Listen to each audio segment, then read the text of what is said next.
Hello, I'm Carrie Fletcher, and I play Jenna in Waitress. Hi, my name is Dan Partridge, and I play Dr Pomatter in Waitress. So what made you want to do Waitress? I have been a fan of the show since forever, since it opened on Broadway. I had the cast recording. Me and my best friend would listen to it every morning. Like, it was our thing to sing opening up in the morning. I auditioned for it back in 2018 when it first came to London. I just love that. I saw it twice in the West End. I just love it. There's no way I would say no to it. It's just beautiful writing. I think that sometimes you get shows that you can't really say no to. That was this for me. It's a gorgeous show, and it's really funny because on the first day we did a read through and everyone was just crying during the read through. She was crying, no one made it through, and we were like, this is great. Yeah. Crying's great. So obviously, Carrie, we've talked about Waitress quite a lot before. We have. Dan, have you seen Waitress before? I've seen Waitress before, yeah. I've had tons of friends in it, and every time I would go and watch them, it just feels like a really emotional show. And I think it's also a show that it's got a lot of relatability in it. There's a lot of love in it, and it also presents how complicated love can be and how it isn't always just, we don't really have a conventional, regular romantic kind of story in there. Do you know what I mean? And I think that is the messiness of relationships and of love and relationships in love. Yeah. It's so special, and I think it's the most gorgeous show, so I'm so happy to be a part of it. Yeah. Was there a moment when you first saw Waitress when you realised, oh, this is a special show? I think when those rehearsal videos of Jessie Mueller came out, of her doing She Used to Be Mine and Bad Idea, and I was like, oh my God, like just the rawness of her performance and, Sarah Bareilles' music, my God, it's like a gift of a show and a role. Like, Jenna, oh my God, like I don't think there's anyone who is in musical theatre who doesn't want to be in Waitress. And what have you discovered about your character so far in the rehearsals? Well, a lot. It's been a really interesting rehearsal process and so much fun. Because often when you come with ideas, it is so wonderful to have such an amazing creative team who has so much detail in the character that they can impart to you, that there's a lot more fun, I think, in the character than I had maybe anticipated. But I think I also came in as a real kind of, I don't know, like I had a real clean slate for the show, and I really felt like a sponge when I came in. I really wanted to absorb as much information as possible. So lots of goofiness. I'm finding a lot more goofiness in my character. Yeah, I kind of feel the same. Like it's really easy to sort of get sucked into how hard Jenna's story is, and she doesn't live a very happy life on paper. But the eye-opening thing for me is that she still has fun, and she still goes to work with people that she loves, and she still has time to find those pockets of happiness. And I had a conversation with Abby, our wonderful director, and she was like, don't be afraid to bring some of like who you are to Jenna, because it then makes, when we see her sit down on that sofa when everything's kind of crumbled just before She Used to Be Mine, you want the audience to be like willing her to get back up and to. It's that much more devastating when you've seen and the to get her happiness to find that hope again that you've seen her have throughout the show. Because if it's just constant sort of like, my life is terrible, there are no sort of like emotional heightened stakes. And we talked a few months ago about, obviously you're a mother. I am. And singing Everything Changes. I spoke to Lucy Jones about that as well. That is not easy when you're a mother, apparently.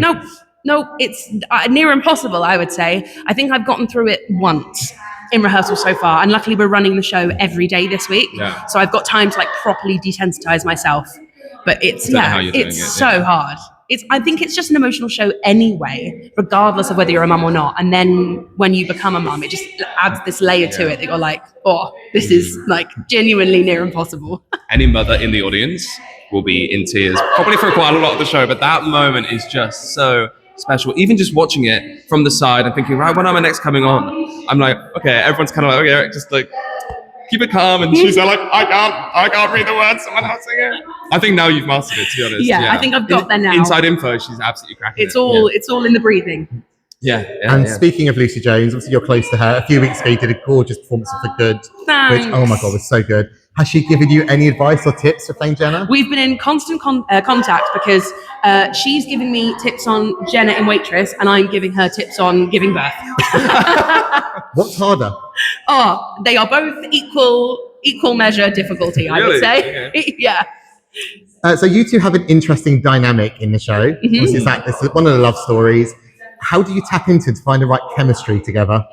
It's tough because I feel like our scenes are so sort of short-lived. Yeah. I think we only have like 4 scenes in the whole show to sort of like, not only to get the audience to buy into whatever we are, but for us to like find it as well within such a short space of time. And we've had so many conversations, and like you said, having a creative team who have done this show quite a few times now, and to have their abundance of knowledge, and they know every inch of this show. So it's so great having them to impart that wisdom on how we can sort of make it as believable as possible. But yeah, it kind of starts off as like an attraction and like a lust kind of thing that then turns into more by the time you get to You Matter to Me, and it's a very short space of time to sort of like find it all, but we're getting there, I think. It's also like the Jenna is obviously part of the world of the diner, and Dr. Pomatter isn't. So they're very standalone scenes, and at first I found it quite tricky because you're kind of coming in and keeping it supernatural and the scene very realistic between a doctor, but then the character is kind of neurotic, he's a goofball, and he's a total goofball as well. So it's kind of finding that balance is quite hard, and then finding that chemistry. When you start rehearsals for any show, it's always funny where you like look at the schedule. It's like 11 a.m. on a Wednesday, and it's like, oh, we're doing that scene where we're just like mounting each other and kissing each other, and I've only known the girl for like 3 days. You know what I mean? It is a really interesting process. So I think the kind of the more days we have in rehearsal, and it's so wonderful to be able to build that chemistry.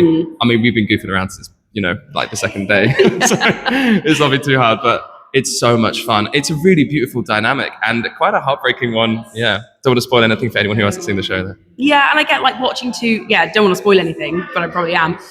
Like watching two people essentially fall in love, but then who don't necessarily get the ending that they want or that they deserve, or the audience thinks they might have. I think that's what makes the show so interesting, though, is that it's real life. It's not sort of like doing the classic musical theatre thing of like everyone gets exactly what they want in the end and everyone ends on jazz hands and smiles. It's like it's more true to life than that, and I think that's why people love it so much. Like this show has so much love, and I think that's part of the reason. So completely different question now. If you were to create a pie based on yourself, what would it be called and what would be in it? Oh, God. What a question. Carrie will know this. I like to throw something out there. No, I love it. Just to mess with people. I love it. Would it be sweet or would it be savoury? You've got to start there. It would definitely be sweet. Sweet, I think. But also maybe a little bit sour. Maybe like a lemon pie. Sort of a lemony. And my favourite pie in the show as well. I've got this amazing pie that has like magnetic lemons on it that I get to like decorate, and I love it. Like I'm obsessed with this pie. Lemon pie. So yeah, maybe like a lemon meringue type pie, a bit of sweet and the sour. Lemon meringue. But maybe something that that could so very easily collapse. Because I'm definitely also one of those people. This is just your mental state. Yeah, my mental state is like, the slightest thing tips me over the edge into a weeping mess. Can you come up with a name for it though? I should have told you this beforehand, really, shouldn't I? Bitter lemon. Hey, what are you trying to say? It could be like a tangy, zesty, lemon. Zingy lemon, zingy. No, it's got to have like a. It's got to be like like a little pun, a little play on words. Yeah. Getting carried away pie. Ooh, I like that. Thank you very much. much. That. That's your name, isn't it? Yeah. No pressure, Dan. But I think I'll go a savoury pie. Right. I'm thinking some like smoked cheddar. Ooh. We love a bit of that, don't we? Maybe some like bacon or something. But then maybe with a bit of fruit, a bit fruity. Do you know? There's some fruit in there. But a little bit like red onion, like caramelized red onion or something. Do you know what I mean? That's not a fruit. So like something that, but something. Do you know what I mean? Something a little bit tangy. Yeah, sure. Yeah, like that, a little tang. Sure. Smoky Jim's pie. Smoky Jim's pie. Dr. Pommatter's name is Jim. Wiggly Jim. Wiggly Jim. Yeah, Wiggly Jim. Wiggly pie. Horrendous. And that's my awful answer. Last question: why should people come and see Waitress on tour? why shouldn't you come to see Waitress? It's a show that's about real people, and I think that is why it's so beautiful and so relatable. For me, I always feel like it gets overshadowed by the shows like Back to the Future that have the amazing stunts and the cars and the big sort of like flashy, glitzy, glamorous shows. Waitress is just so rooted in truth and people and their relationships, and it's got the biggest heart. I think if you want to come out of a show feeling really uplifted and really hopeful about your own dreams and aspirations, whilst also having a very cleansing cry, Waitress is the show for you. And it's also really entertaining. It is really funny. The writing is so clever. You really don't need to dress it up more than it is. Just it's like you lift it off the page and it is just so funny. So it is funny. It is entertaining as well as all those things.